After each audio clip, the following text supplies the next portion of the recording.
to another Just 5 Mins. This time around, we've got Builder.io. Okay, so what is it? And what does it do? And why is it possibly useful?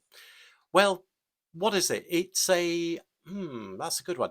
It's a headless visual CMS. Okay, so I think it's important to say headless because it's not like WordPress or Wix or Webflow where it's an all-in sort of like it's sort of a hosted platform, etc., etc. So it's headless that you can build it into your own applications. You don't have to sort of use the like WordPress itself or wherever it's hosted or Webflow or whatever it might be. But also the visual CMS aspect. So the content management part of it is got a really slick visual sort of designer. If you've ever used WordPress, it's a little bit like the Gutenberg blocks type layout, but it's very simple, really nice to get sort of working. And the key thing is that, and it really confused me, I was trying to work it out, because they don't host anything. You host this wherever you want it to go. And better still, it is literally just pure HTML, JavaScript. You build the application. It could be just pure HTML, JavaScript, or it could be React, Svelte, Vue, Angular, whatever framework it can drop in. And they've got some really good documentation. Okay. But the main thing is that confused me, and it probably is just me, is that I couldn't understand, well, okay, there's the visual design, but where does that sit on your side? But it doesn't, to the best of my knowledge. It basically sits, that's the visual side is got some really slick things in there, which is user management, role management, access rights, all that type of stuff. So it handles all of that. But you basically drop that into your HTML. Again, whatever flavor of framework or not that you've got. And you can select it as well. So you can have like full page capabilities of editing or sections or things like that, or down to individual components.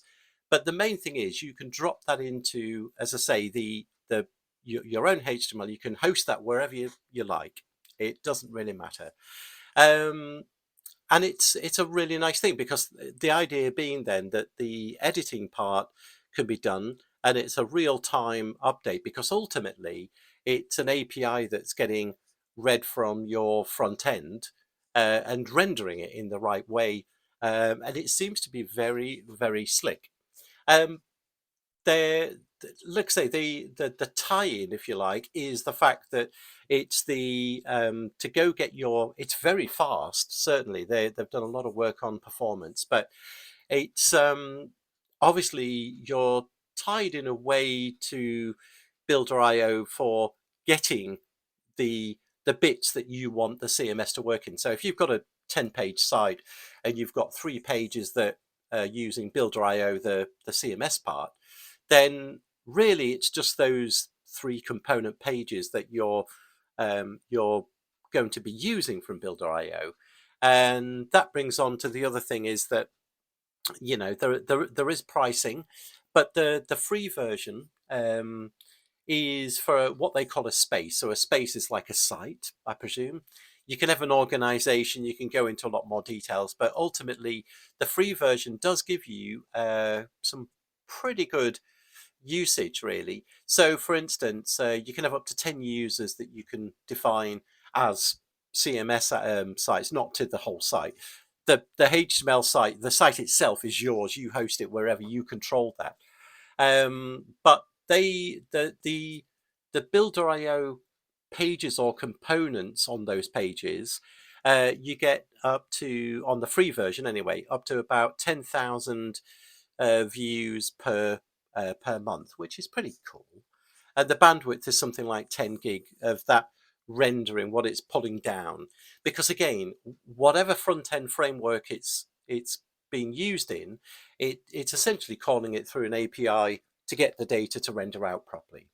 Okay, so it's fair dues. You pay for the fact that you've got that lovely visual editing and the management around that, etc. But again, you control the site. So if you use Builder.io and you've hosted it on, I don't know, Amazon or Azure or wherever it is, and then you decide, well, look, we're not going to use it anymore, you can just unclick, basically just take that out. Your site will still work. You won't be able to edit it in that way, but you will be able to edit it in another way, because it's essentially just rendering out your normal sort of HTML. So there's a tie-in, but there isn't, from what I can see anyway.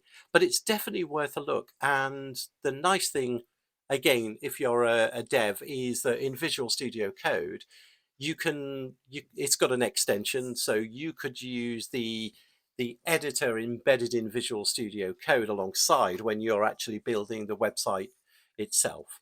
So it's doing a lot of that heavy lift of the CMS aspect, and you can selectively say, I want it here on this page, or that component, or that section, or I've got other pages that don't need CMS at all, so thank you very much, I'll just leave that as it is.